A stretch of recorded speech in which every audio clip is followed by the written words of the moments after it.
Assalamualaikum warahmatullahi wabarakatuh. Berjumpa lagi dengan Ustazah ya, anak-anak ini. Hari ini kita akan belajar tema 3, subtema 2, pembelajaran 4 ya. Sebelum memulai pembelajaran hari ini, marilah kita berdoa terlebih dahulu ya, anak-anak. Bismillahirrahmanirrahim. Rabbi zidni ilma warzuqni fahma. Amin. Ya Rabbal Alamin.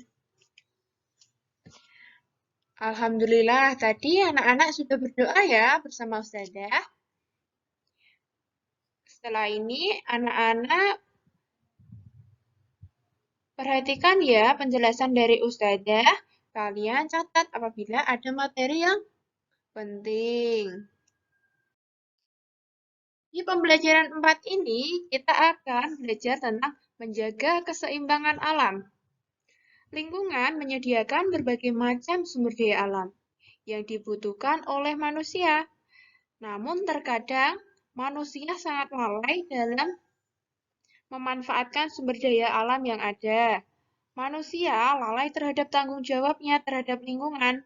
Salah satu tanggung jawab manusia yaitu memanfaatkan sumber daya alam dengan cara menjaga keseimbangan alam.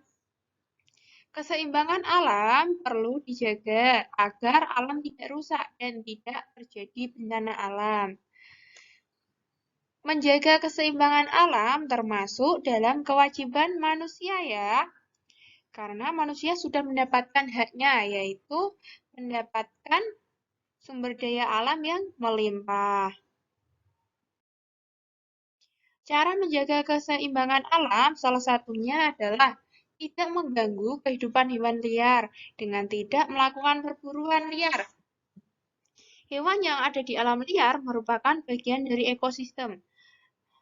Ini apabila hewan di alam liar diambil dengan seenaknya dan diburu tanpa ada batasnya, maka akan mengganggu ekosistem.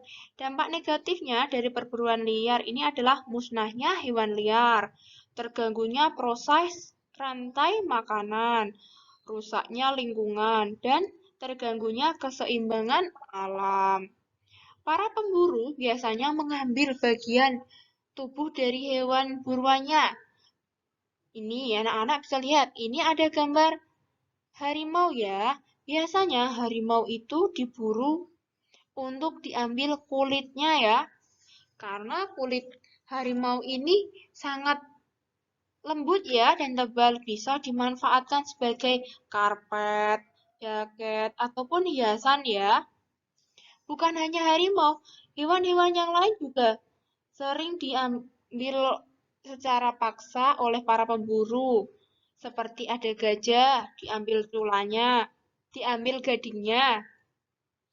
Merak diambil bulunya. Burung cendrawasih pun sama, diambil bulunya. Serta hewan yang buas lainnya yaitu ada ular ya.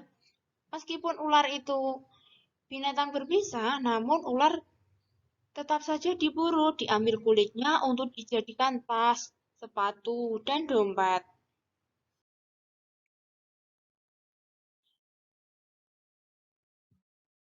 Upaya untuk menjaga keseimbangan alam lainnya yaitu dengan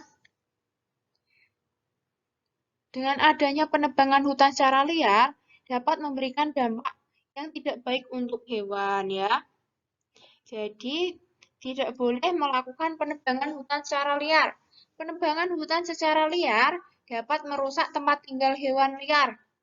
Hewan liar yang semula tempatnya ada di hutan akan berpindah ke pemukiman karena rumahnya sudah dihancurkan ya. Hal tersebut tentu akan mengganggu warga karena hewan liar tersebut akan turun ke kaki gunung, masuk ke perumahan, kemudian merusak perkebunan, peternakan, sampai ada yang cerita tentang harimau turun dari gunung, memangsa hewan ternak warga ya. Jangan sampai terjadi seperti itu ya, karena keseimbangan alam sudah rusak. Yang berikutnya ada Rusaknya hutan dapat menyebabkan lingkungan sekitar tidak lagi seimbang, ya. Kalau hutan rusak, maka tidak lain dampaknya adalah ke hewan ya. Hutan sebagai tempat tinggal hewan-hewan liar malah dibakar oleh orang-orang yang tidak bertanggung jawab. Hutannya menjadi rusak dan tidak bisa ditempati oleh hewan-hewan lagi. Bisa ditempati lagi, namun membutuhkan jangka waktu yang sangat panjang pada proses suksesi ya.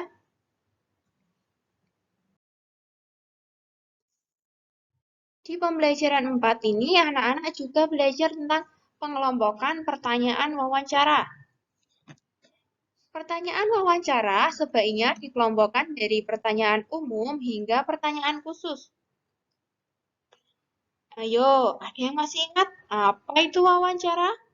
Wawancara adalah proses dialog antara pewawancara dengan narasumber. Pewawancara adalah orang yang memberikan pertanyaan kepada narasumber, sedangkan narasumber adalah orang yang memberikan informasi terkait topik yang ditanyakan.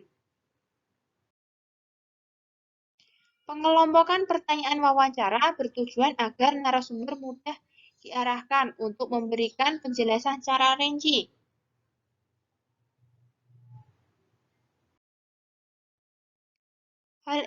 Hal yang perlu diperhatikan saat mengajukan pertanyaan wawancara adalah menggunakan bahasa yang santun. Itu adalah hal yang utama. Kesantunan dalam berbahasa dapat ditunjukkan dengan cara tidak menyinggung lawan bicara saat kita melakukan wawancara. Sebagai pewawancara, sebaiknya bersikap tidak membela pihak manapun ya, atau biasa disebut bersifat netral. Pertanyaan yang baik mempunyai ciri-ciri sebagai berikut. Yang pertama, sesuai dengan topik wawancara. Misal, topik wawancaranya adalah tentang budidaya ikan lele. Maka, pertanyaan yang dibuat harus sesuai dengan topik wawancara tersebut. Yang kedua, diawali kata tanya apa, siapa, kapan, gimana, mengapa, dan bagaimana. Yang ketiga, jawaban yang diberikan narasumber bukan hanya iya dan tidak, melainkan juga dapat berisi tentang penjelasan ya. Yang keempat, dapat menggali informasi. Yang kelima, fokus dan tepat sasaran. Keenam, tata bahasa yang benar dan santun. Yang ketujuh, antar pertanyaan harus berkesinambungan. Misalnya, dari pertanyaan yang pertama, kedua, ketiga, sampai dengan yang terakhir, harus keterkaitan. Misalnya, membahasnya tentang budidaya ikan lele. Di pertanyaan pertama, yang berikutnya juga harus tetap sama dalam konteks topik yang sama. Alhamdulillah, anak-anak hari ini sudah belajar banyak ya. Mari kita review bersama-sama ya materi hari ini.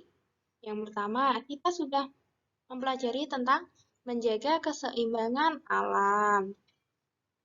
Dan yang kedua, kita juga sudah mempelajari tentang mengelompokkan pertanyaan wawancara. Oke, anak-anak, cukup sekian ya pembelajaran hari ini bersama Ustazah.